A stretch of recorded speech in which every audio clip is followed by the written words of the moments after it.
As things stand, the debate stage for the December presidential debate is looking decidedly monochromatic. After the suspension of Kamala Harris's campaign, all candidates that have qualified are white, which is drawing criticism from candidates who have qualified, as well as those who have not.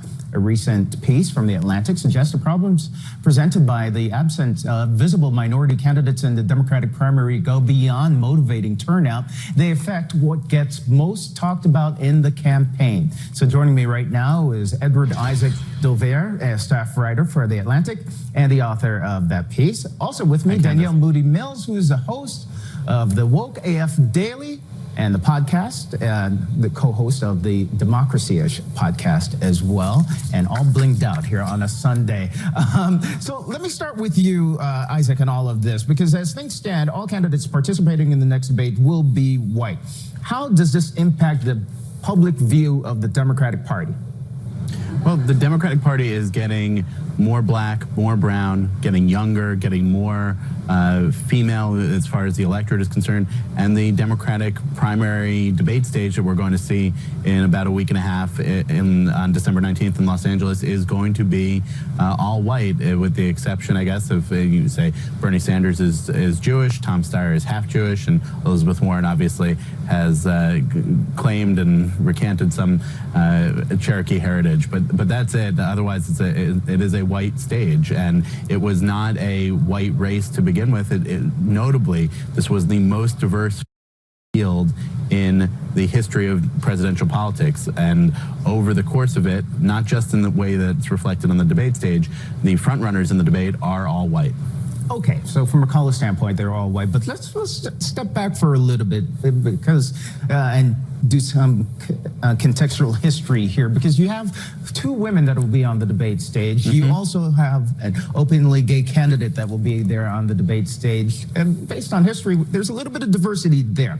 That said, Danielle, what could the Democratic Party establishment do to promote more color diversity? I mean, I think that there's a problem with the rules that the DNC has put forward when, in fact, you have these diverse candidates who are not making the stage, but yet you have these latecomers like a Tom Steyer that can buy his way onto the stage. And so for me, that's problematic on its face. And yes, to your point, are there two women that are still going to be on the stage? Absolutely. Is Pete Buttigieg openly gay? Sure. But the fact of the matter is that they don't have very strong standings within the African-American community, and I think that that's problematic. Joe Biden obviously is the one that is polling the highest, but when we're looking at as his piece reviews, is like, you know, we have to have candidates that actually talk about the issues that actually can meet the changing diversity of the country, and they don't right now. And I think that it's problematic that from July when we started, we were all cheering for how diverse the Democratic field was in comparison to the Republicans, and then here we are a couple of months later,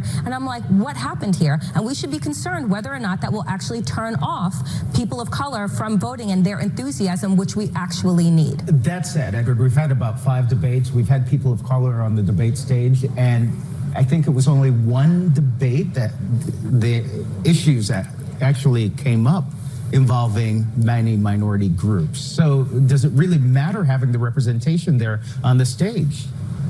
That's a question about the moderators as well, of course, and there's been some diversity among the moderators, not a huge amount, but this is a race that is trying to reflect where the Democratic Party is and where it's headed, and of course the race overall reflecting what the party is at this point and where it's headed. And so there are other issues that maybe get factored into this. For example, one of the issues that's been raised is that it is traditionally harder for black candidates to raise money.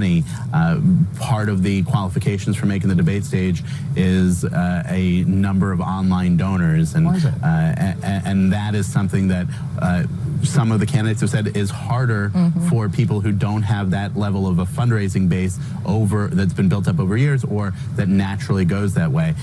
That is one of the things that's going on here for sure. And I see Danielle agreeing with you on that. Why is that, Danielle?